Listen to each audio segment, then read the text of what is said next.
Et salut, c'est Nico de VTT Plaisir. Aujourd'hui, on va parler du marché en 2023 des VTT.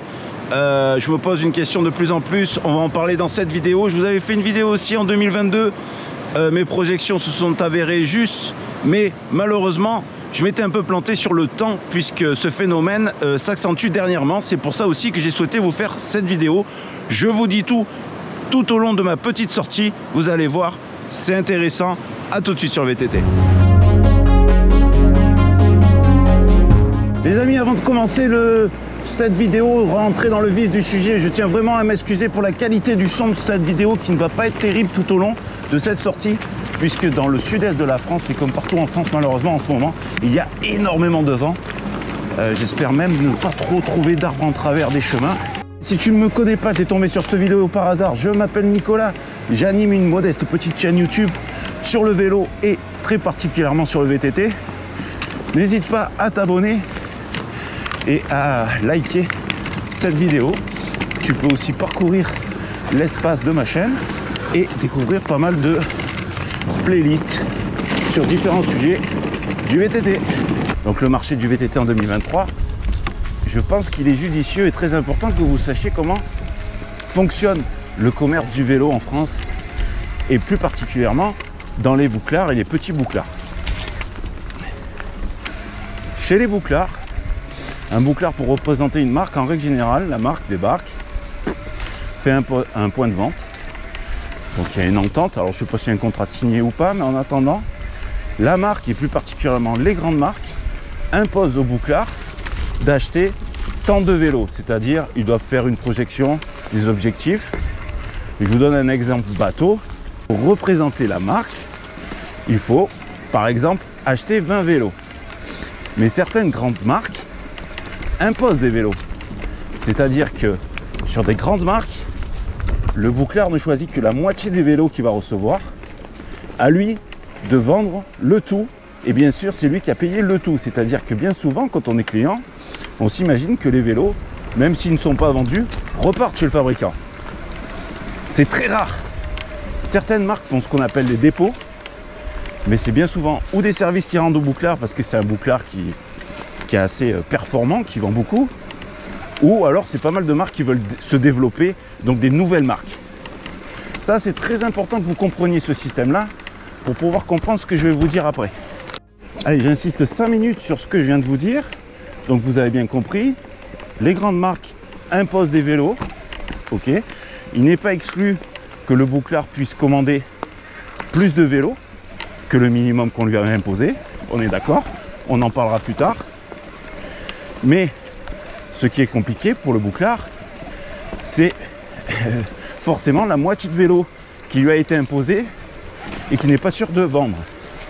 C'est-à-dire, je vous la fais très simple, un bouclard qui est habitué à vendre des vélos VTT dans sa grande globalité, si on lui impose la moitié des vélos en vélo de course, ça risque d'être compliqué pour lui. Allez, une fois que vous avez bien assimilé ça, bien compris ça, on va parler des commandes. Le bouclard a un minimum de vélos, il les a reçus pour la saison. Ça, vous l'avez bien compris, j'ai bien insisté sur ce sujet-là. Après, en règle générale, on est tous pareils, on veut un vélo.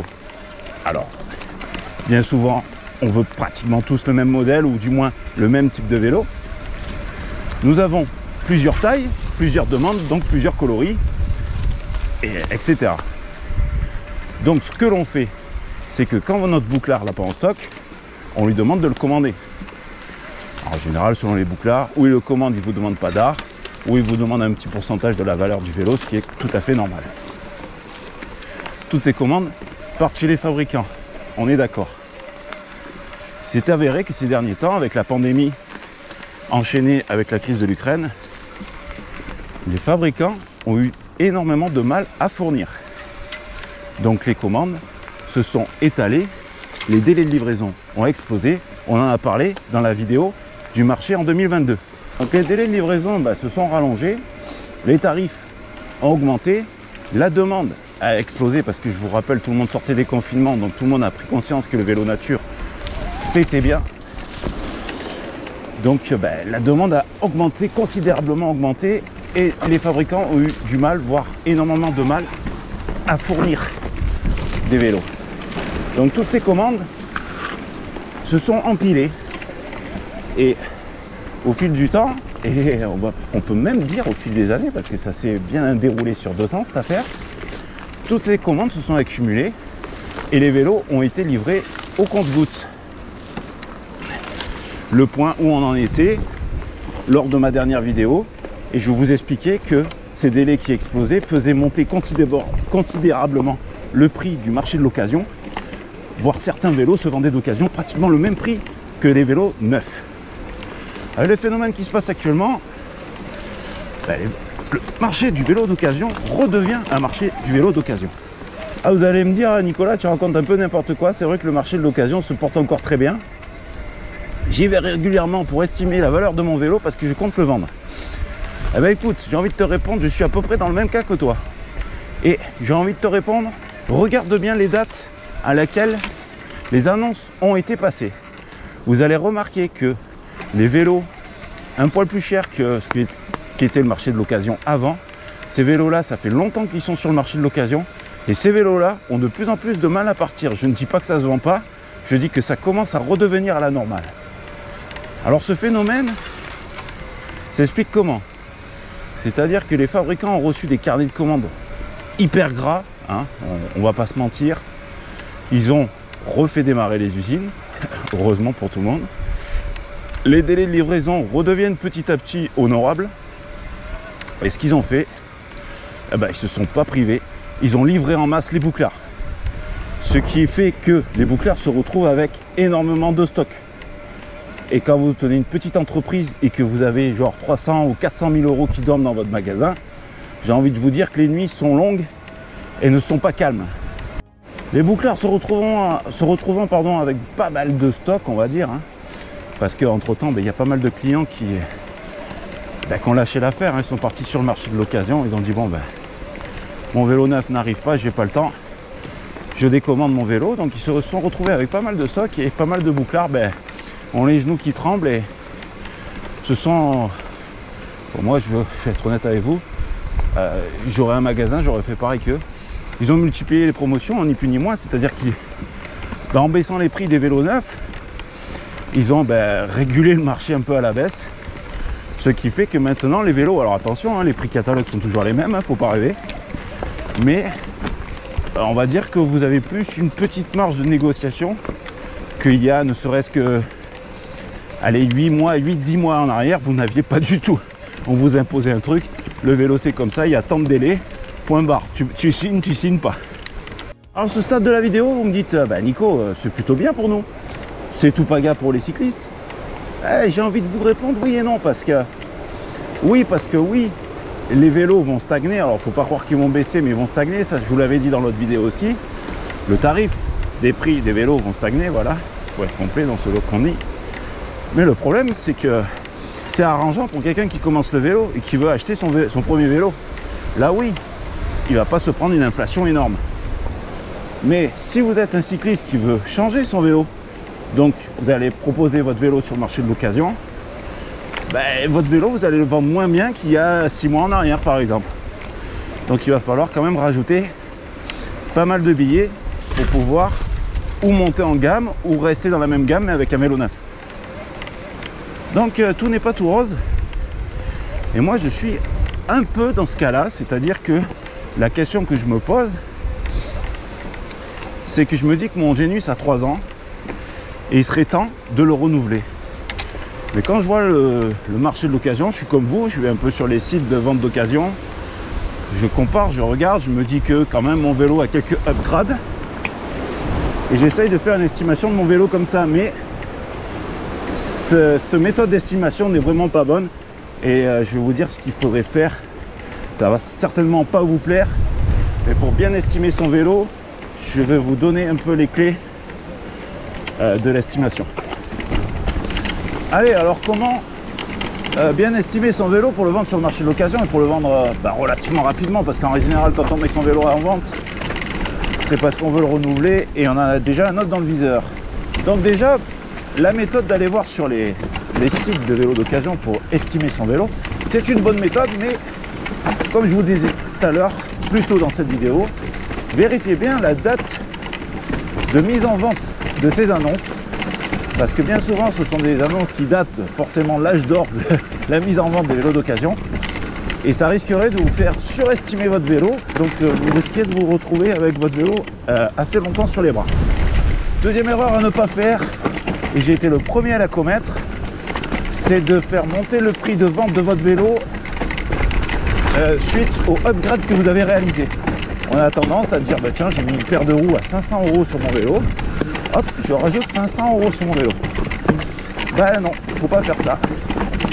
Il faudrait estimer vos roues d'origine, le soustraire au prix des nouvelles roues, du upgrade, j'espère que je ne vous ai pas perdu, et bien sûr y appliquer une petite baisse aussi malheureusement, due à la vétusté de vos roues. Eh oui. Donc ça c'est vraiment une erreur très fréquente, hein, les mecs qui prennent en compte les upgrades. Là les gars, c'est pas que je veux faire baisser le prix du marché de l'occasion, hein. En général je les rachète neufs et on me les prête, mais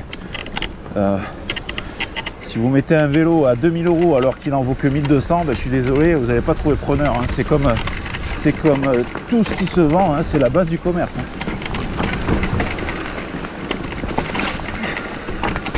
Et moi j'en suis au même niveau que vous, c'est-à-dire que je commence vraiment à réfléchir sérieusement à revendre le Genius, parce que c'est un vélo que ça fait 3 ans que j'ai.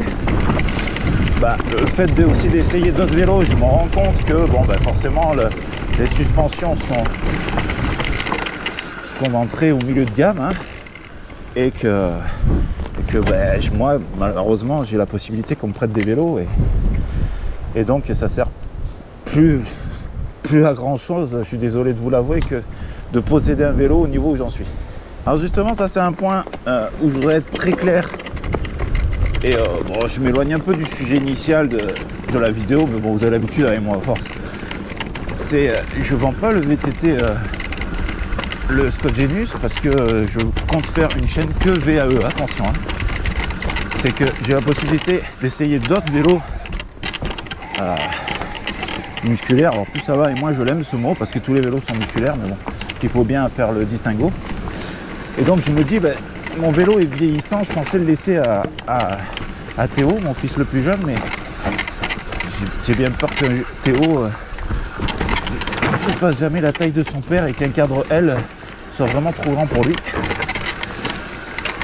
Donc il va falloir le vendre, parce que c'est un vélo qui va vieillir, et il n'y a aucun intérêt à garder un vélo vieillissant, surtout avec les opportunités que j'ai. Donc moi aussi je me retrouve dans votre cas, il va falloir que je vende mon vélo, et c'est pas évident.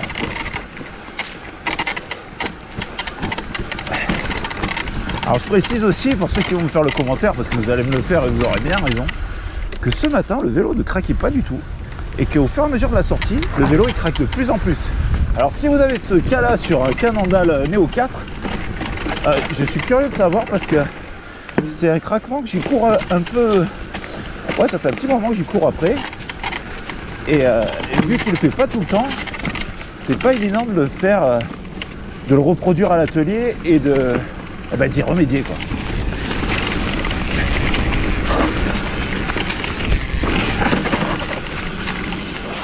Voilà, pas à l'intérieur celui-là, j'ai déjà goûté les feuilles une fois, on va pas avoir deux fois, hein.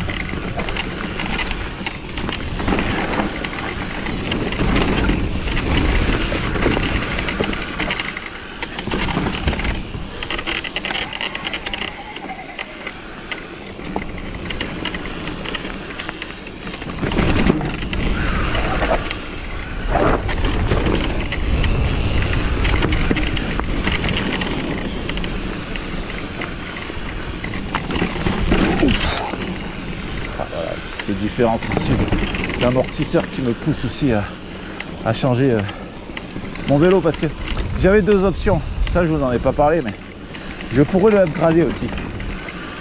C'est une solution pas bête, mais je pars quand même d'un vélo, mon Scott Genius 920 est un super vélo, non 960 pardon, je confonds, vous voyez, je commence à confondre. Le 960 c'est vraiment un super vélo, c'est le vélo qui m'a vraiment mis à l'enduro, à la montagne enduro. Mais je pars de trop loin pour upgrader, il faut changer pas mal de choses. Donc je préférerais quand même repartir sur une base. Ou alors continuer à faire des tests vélo et faire mes saisons qu'avec des tests vélo. Ce qui ne serait pas bête aussi parce que ça pourrait me permettre de mettre mon argent dans du matos, on va dire des protections, des casques, des machins comme ça pour vous faire encore plus de tests. Et puis moi aussi ça me permettrait de lisser mes saisons et dépenser moins d'argent, il faut être honnête, il faut appeler un chat un chat. J'ai coincé une feuille dans le garde-boue avant. J'ai l'impression d'avoir une mobilette quand j'étais jeune. Ah, le bon vieux 103 XP. Les amis, j'espère avoir été complet dans cette vidéo. J'espère m'être bien expliqué et je tiens à mettre un point d'honneur à dire que ce n'est que mon avis. Et parce que bon, bien sûr, je suis pas professionnel du cycle, donc il y a peut-être des éléments que je n'ai pas.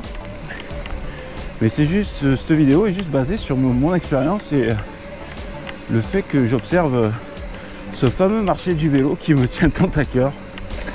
Donc je vous remercie d'avoir regardé cette vidéo jusqu'au bout.